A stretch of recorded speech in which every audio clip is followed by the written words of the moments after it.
guys, Samantha from Jessima Tutorials here, and today I'm going to show you how to create a sweet beehive themed pendant. Now here's an example, but I have not finished it yet. I was just using it to test out a few things, but this is a rough example of what we're going to be doing today. So you'll need some Cernit gold rolled out on the thickest setting of your pasta machine, and the thickest setting is about 2mm thick for me.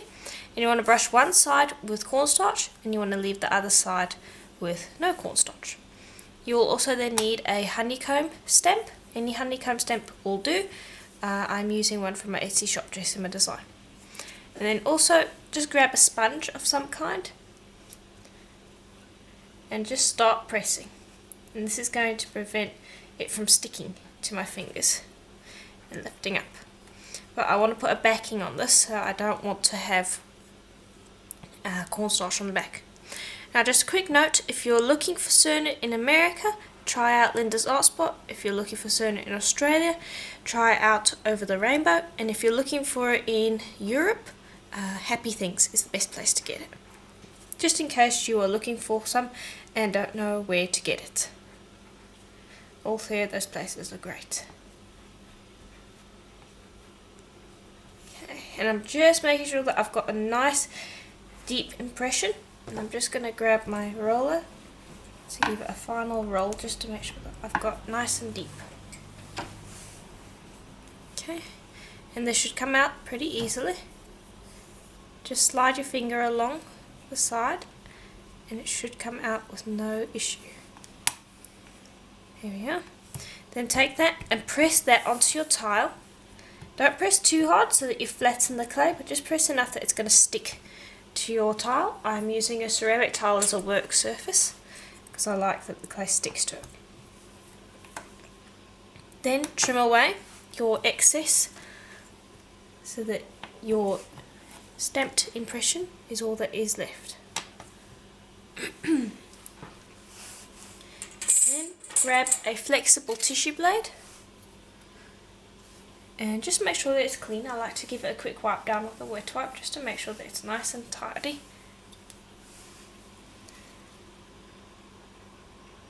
And then I'll just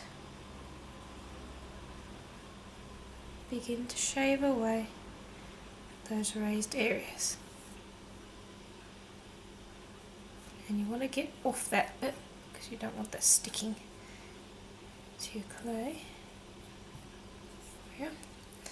And then just continue across your entire piece until you've got rid of all of the raised areas. And each time you make a pass with your blade, just make sure that you get off all of those little raised bits that you've shaved, because they can stick right back down to the clay and you don't want that.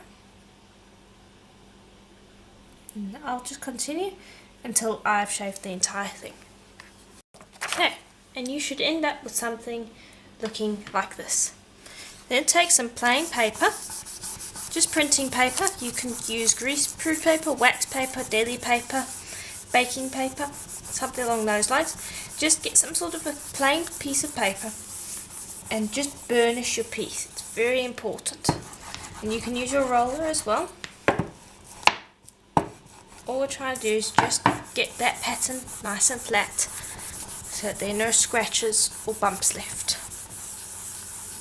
Okay.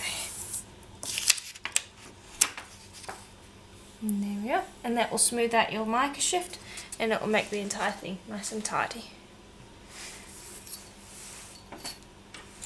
Then you want to pick that up with your tissue blade. And there's the back and there's the front.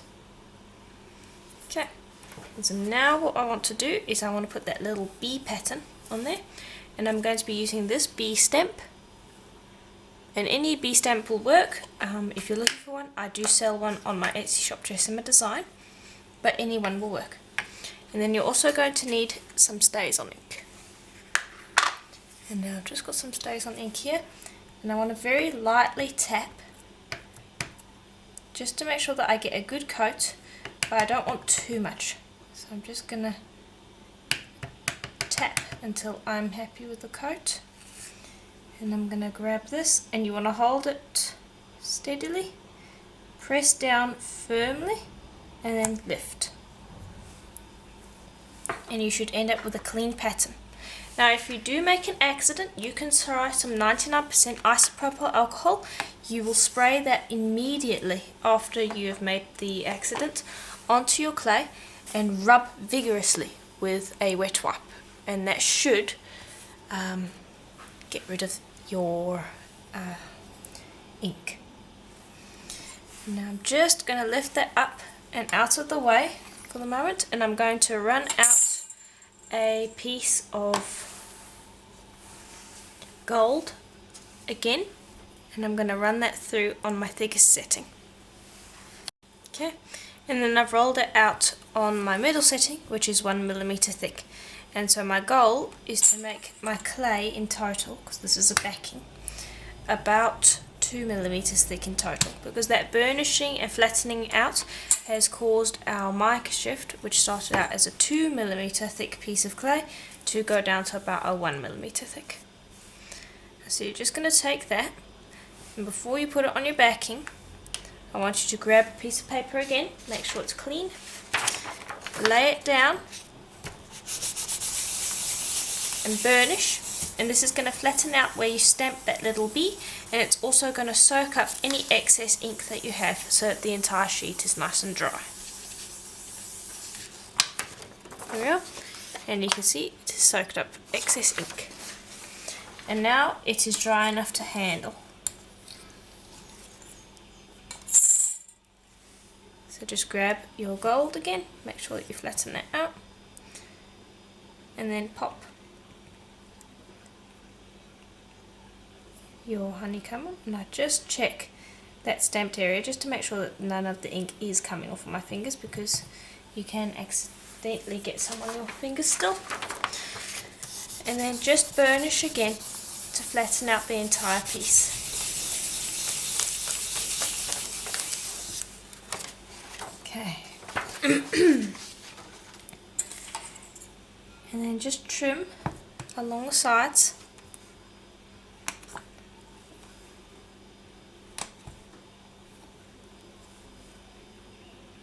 So that you have a nice clean piece of clay to work with.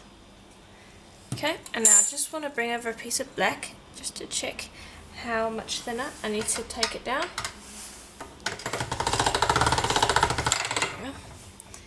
Let's see, does that fit? Yes, okay, because we're going to use that in a minute. Then I want you to take a hexagon, and this is the largest hexagon in my full set, and I'll leave a link to that. And I just want you to cut out this honeycomb part. Okay, and I found the spot, and I want the bee to be off center.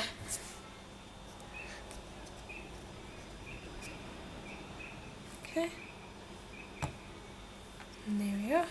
Cut that. Move that out the way, and then I'm just going to bring over my blade. Just press against those edges to make sure that it's nice and clean.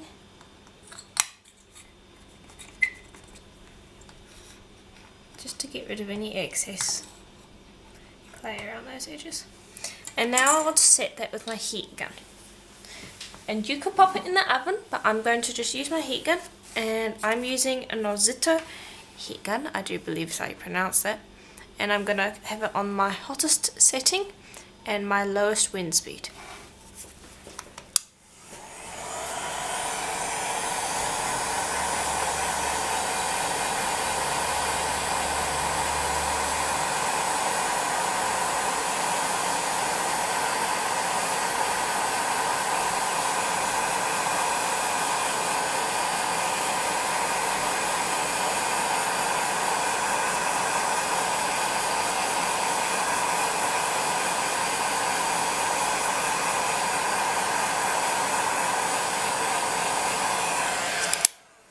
And there we are.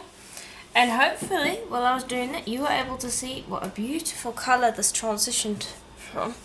So here's the original piece, and you can see that it has gone more yellow, more golden, and it has also cleared up. The mica shift has gotten much stronger. So now what I want to do is a little delicate, and you just want to press on this, make sure that it's set and then you want to let that cool a little while before you move on to the next step. Okay, and I just lifted that off the tile, and the back, as you can see, is still raw, so just be careful with that. I'm just going to bring this over, which is our sheet of black, and I want to just use a piece of paper quickly to just smooth it out, get rid of fingerprints and things like that. Very quick. And it also sticks it down to the tile. And then using the same cutter that you used for your pendant, cut out your black. And then just pick it up, the little bit on the inside that you've cut out with your blade. And then I'm going to position this inside. Now you're going to have some difference around the edges, so now I want you to just take that black, and the black is a tiny bit shorter than the gold, which is good because it means that it's easier to get a nice even border, and just press that black up against your pendant, and then just smooth out with your finger again. And we don't want a very large border. We want it to be as nice and equal as possible.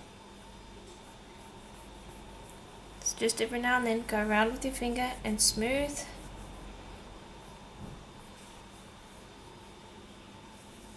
And then I'm just going to brush it up against the side here so that it looks like it's joined to the gold, which is baked. So if you mess this up, you can always remove the black. And just gently brush the black against the gold so that you remove that seam as best as possible. And you're not going to get rid of the seam completely, but you will achieve a pretty good join. And we're going to be putting resin on this, so it doesn't need to be a perfect join. Just going around and making sure that I get rid of most of that. Okay, and hopefully you can see that that seam is reduced quite a bit.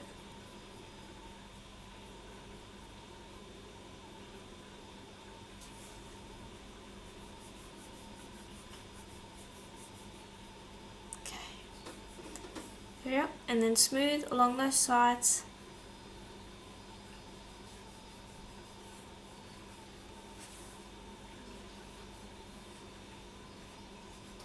Like so. Okay, and so there we are. I have given it another try, just because the last one didn't go as well as I would like, but basically done the exact same thing, just gone a little bit slower. And now I'm just going to grab a piece of paper, and just around the edges, I'm just going to use the paper to smooth so that we don't have fingerprints and things like that, because we don't want that.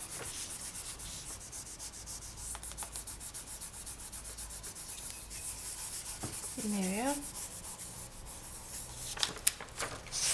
And that should smooth out pretty much the whole thing. Just making sure that I've got that as smoothed out as I can get it.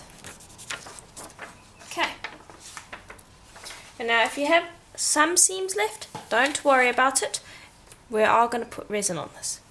Now I want you to take the smallest cutter in my hexagon maxi set, and I want you to cut it so that you have a equal border around all sides. There we are, and that is how it should turn out. Now if you're baking this on a ceramic tile that you can put in the oven, you can bake this. That is the best way to keep your border nice and equal. You can also use your heat gun again if you have a heat gun.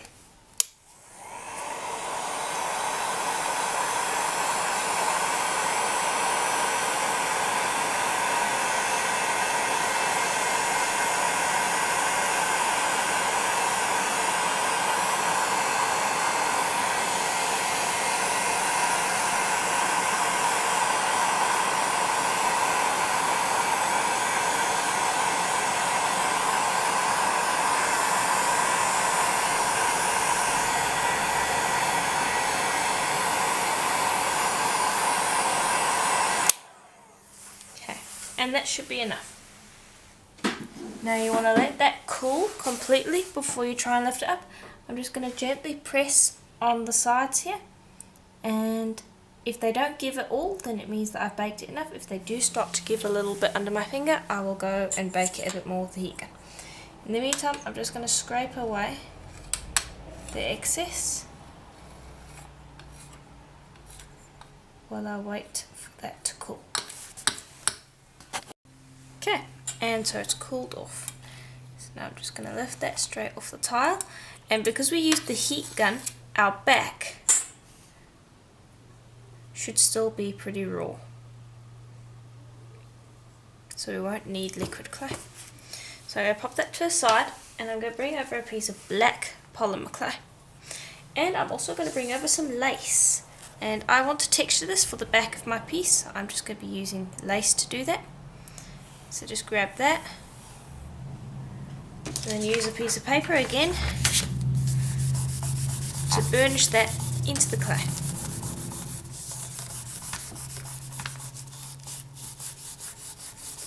Like so.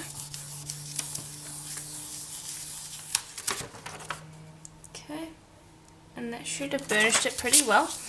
Just make sure that you got that as best you can. Okay, and now an option is to go and paint this in gold if you want, but I am going to just lift it. And it's just going to give a really nice light texture on the back. Don't want anything too complicated, just a barely noticeable texture. So hopefully you can see that. Okay. And now I'm just going to bring this over, and I'm going to be working on a piece of paper, and I'm going to place this face down. And actually, before I do that, I just need to cut out these edges here so that I know where I should be working.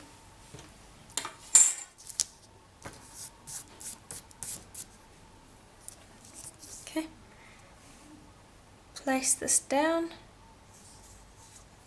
gently press, not too hard, but press enough that it's going to be stuck there. Then I want you to use your blade, because this is a geometric shape with straight lines. We can use our blade to trim it away instead of our cutter, and I always tend to prefer that if I can do that.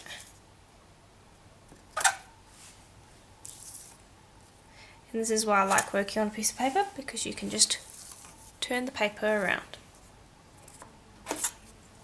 Okay, then just go with your blade around each side again and rub, and that will just smooth it out as well.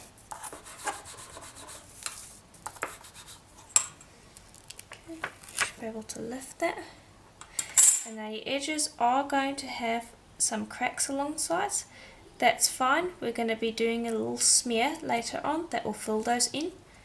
For now, we're not going to worry about that. I'm just gently pressing the sides here, just to make sure that it is lined up nicely.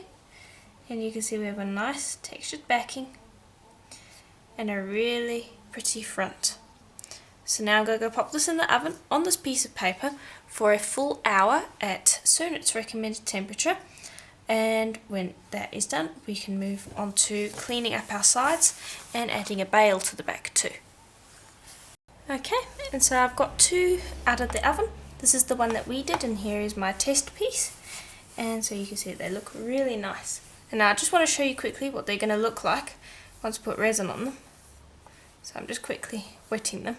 And so hopefully you can see how beautiful that is going to be when we already put resin on them, which will be later. In the meantime anyway, we need to do the backs. Or not the backs, the sides. So just grab some black primer, roll it in your hands, warming it up, as warm as you can get it. And this will make it nice and squishy and easy to use. Roll it into a little tube, press it against the side, and smear. And you can see there how nice that looks. Repeat on each of the sides. And this can take a little bit of practice. The softer the clay is, the better. This is one example where you could use Sculpey 3 because it doesn't need to necessarily be very strong. It's just going to sit right up against your piece, hugging the edge. So you could use some black Sculpey 3 if you wanted. But just give yourself some time to practice it because it does take a little bit of practice, but it's definitely something that I use a lot, and it's worth taking the time to get it right. Okay, and then once you've done all the sides like that, you're just going to go and you're going to smooth it. Because you've got the clay there, but now you need to press it into the right spots. So you need to remove any excess you might have.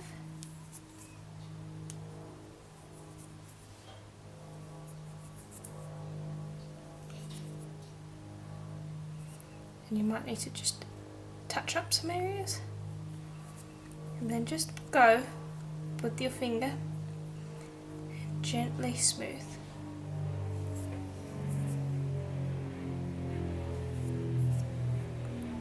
And just take some time to do that.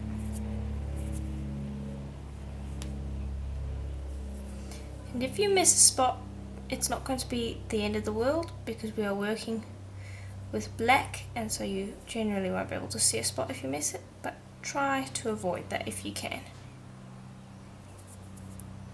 And this is going to seal in all of those holes that we had before. Okay, I'll just grab a piece of black and get rid of all these little excess bits and pieces. And you can see it's looking good so far. Now just take your palm and do the final smoothing.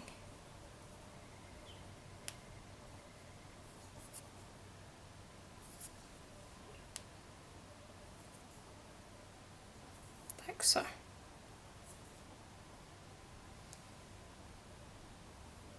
And there we are. That's good to use now. Okay, now I just want to compare it to the other one. Basically the exact same from front, but from the back, the sides, it looks very different. So I'll do that with this one as well. And then we're going to move on to the bale, and then we're going to bake it. Okay, so now that that is done, texture some polymer clay with your lace texture, like so. This is the thickest sheet of polymer clay I can get on my pasta machine, which is 2 millimeters thick. And I'm just going to cut out a nice straight piece for use in a bale. And actually, that wasn't the right thing to do, sorry. Try that again. I want to cut out a much longer piece if I can, like that. Okay, and then I'll bring over a straw. Okay, I'll just pick that up, flip it around, grab the straw.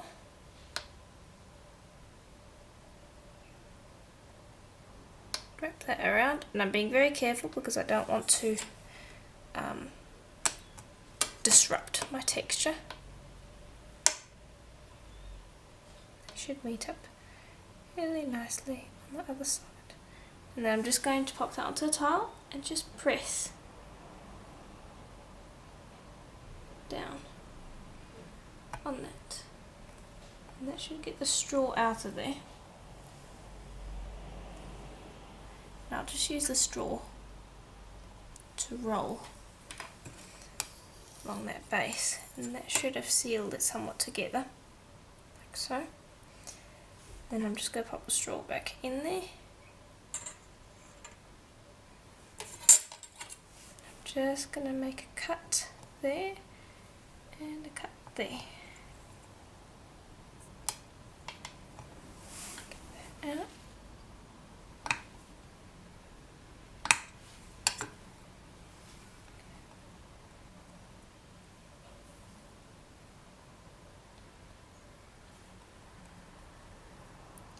And there's our veil. I'll bring over this.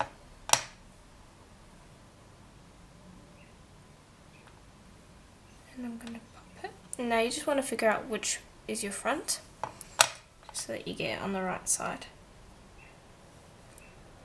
And I just want to position it in the middle and near the front too. And then I should be able to insert my straw again and press firmly down so that it is well stuck to the front there. Okay.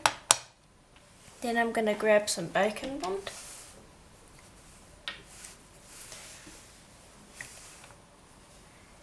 Okay. And just give it a minute to come down the straw. There we go. Just going to dab a bit over there. And I'm going to dab a bit here. Don't need a lot. And then I'll grab a skewer. And this is translucent clay, so it's called bacon bond. You can use any translucent clay you want. And all that's going to do is it's just going to secure the veil to this even more so than it already is.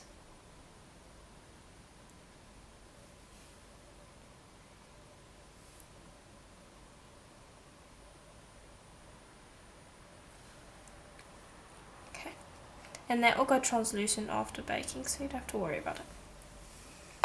Okay, and so that is what you'll do with the other one.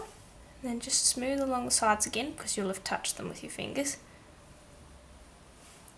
And then you'll bake that for about half an hour at Primo's recommended temperature. And then we should be able to finish this up. Okay, and so here is what it looks like now that it is out of the oven. So now the next thing I want to do, and I've done the test with my little test piece, is I want to create these resin drips. Well, not resin drips, liquid clay drips, but they're supposed to kind of look like honey. So I've done the test, and so now we're going to do that with this piece. So I'm just going to grab a tile, like this. Yep, and this is so that the bail doesn't get in the way.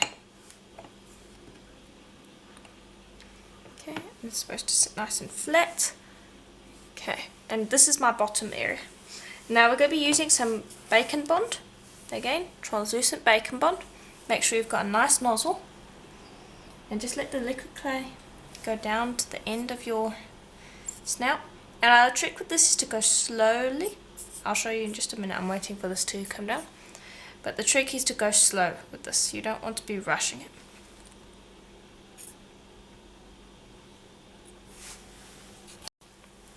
Finally decided to come down. Now I'm going to start roughly in the middle. With a fairly nice long drip. And I'm going to go over and form the next one. And now remember, because your piece has been baked already, if this doesn't go well,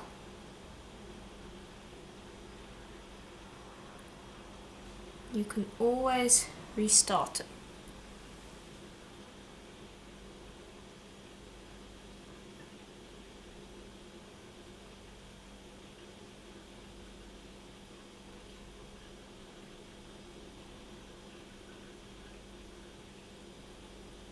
Okay, and I'll examine that and see if I'm happy with it.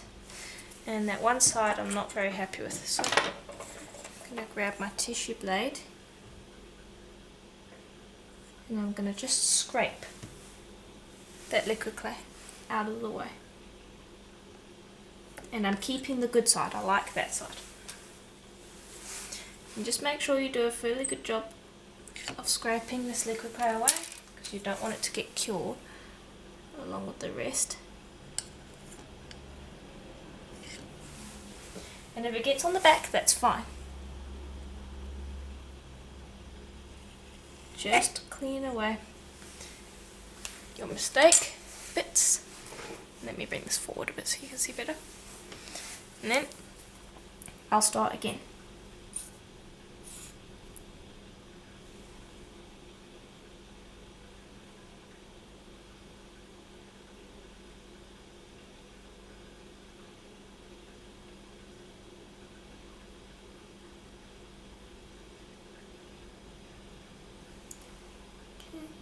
Just carefully fill those edges along. Now I'm going to check if I'm happy with that. Do I like it? Yes, I do. Okay. Now I'm just gently going to fill in some areas. And actually it would be better to just use a skewer to do that. So I'll just bring over a skewer. I just want to have the liquid clay come up around the edges.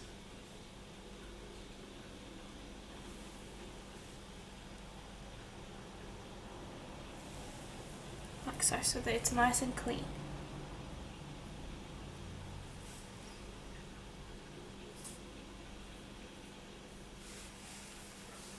Okay, and then I'm just going to grab it again, and I'm going to have it up here.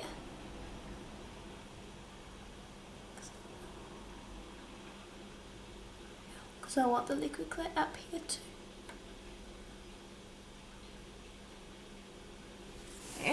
And then we'll just use a skewer to join those bits up.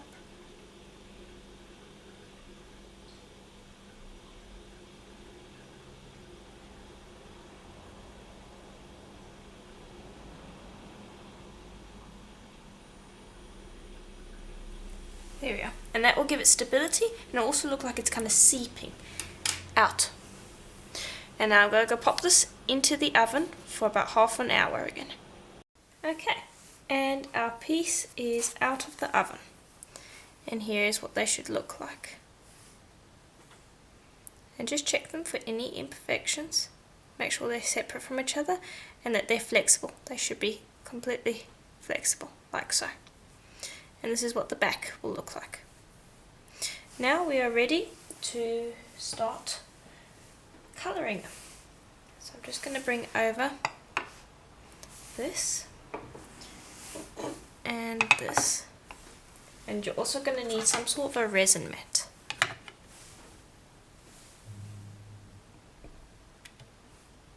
So that it can sit just like that. And now I have got some of this UV resin. I'm just going to grab some of that and pour it into a little cup. And here's the cup. And then I'm going to take some sunshine yellow alcohol ink. And this is the colour that matches our colour here. And I only want you to put in 1 drop. And then I'm just going to take a skewer and I'm going to make sure that I mix that in thoroughly. And you need a very, very small amount of this resin. And the reason I didn't colour the actual liquid clay is first off because then I wouldn't have been able to get those drips to look so nice. And secondly, because we still need to put resin over the top so it has that shiny finish that honey does. So now I'm going to take a brush. Just take a little bit at a time and brush it on. And the first coat will look pale, but that's fine.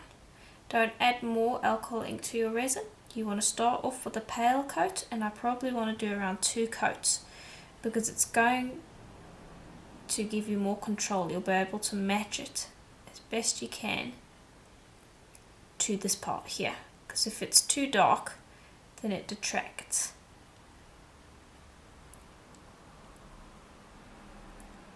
And the reason I haven't applied the alcohol ink straight on is because then you would end up with streaks. If you mix it into resin, it gives you a much more clean finish, much more smooth, much more even. So just brush that resin on, and we're using UV resin because we don't want it to spill or anything like that. We want to just pop it into the UV lamp and have it set for us. And this resin sets within seconds, and of course it needs to sit in the lamp a little bit longer than a few seconds to set properly, but between coats you only have to set it for around 30 seconds. So that's coat number 1, and I'm probably going to do about 2 coats. So I just pop that to the side, and then I like to pick this up and examine it and just make sure that the resin hasn't dripped all over the place. Just make sure that I haven't missed any spots. Okay, and I'll set it down in a slightly different position, and then I'll pop that into the UV lamp. Okay, and here is how it should look when you're done. Nice and shiny, nice and clean, and it's going to be a little tacky still. That's fine, because we're going to have it sit in the UV lamp for quite a while when we put the resin on here. And so now what I want you to do is just to flip it over like so, and grab that resin again,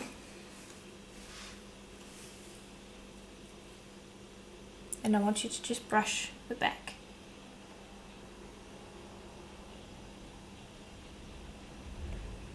And you only have to do 1 coat for the back.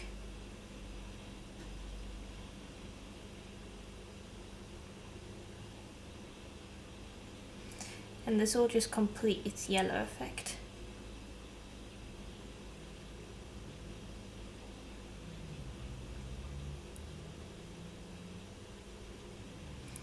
And then you'll cure that as well.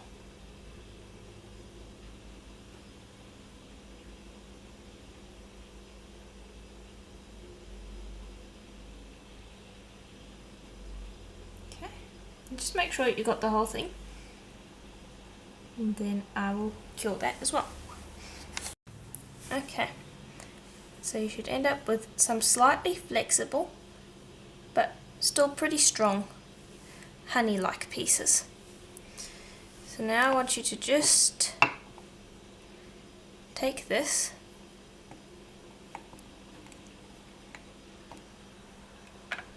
and position it as you had before. This started there, just like that. I just don't want this to stick to this, so just be careful.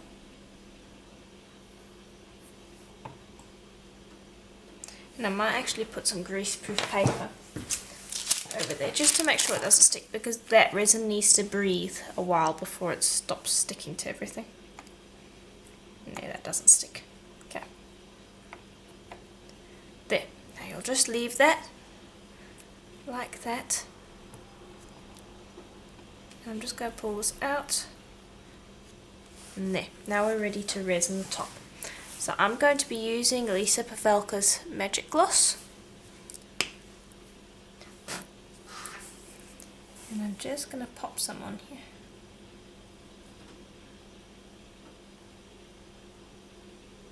Okay, and now I want to see how it spreads. Because if it's uneven, it will go one way or the other. But it seems to be pretty even, so I'm going to just continue pouring this resin on.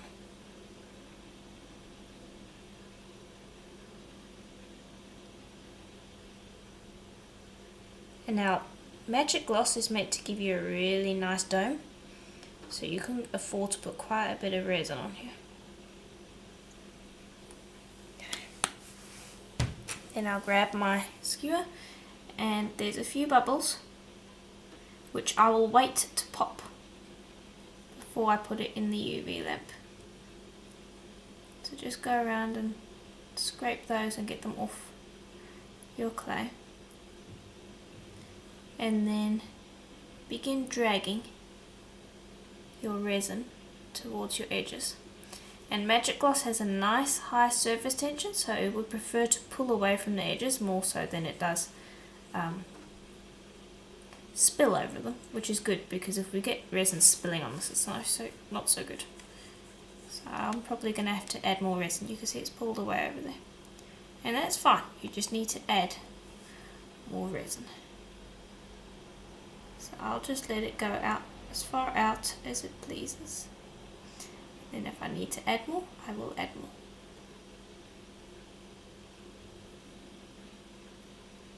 So I'll just continue messing with this until I am happy with the dome that is on it. Okay, and here it is now that I've stopped messing with it.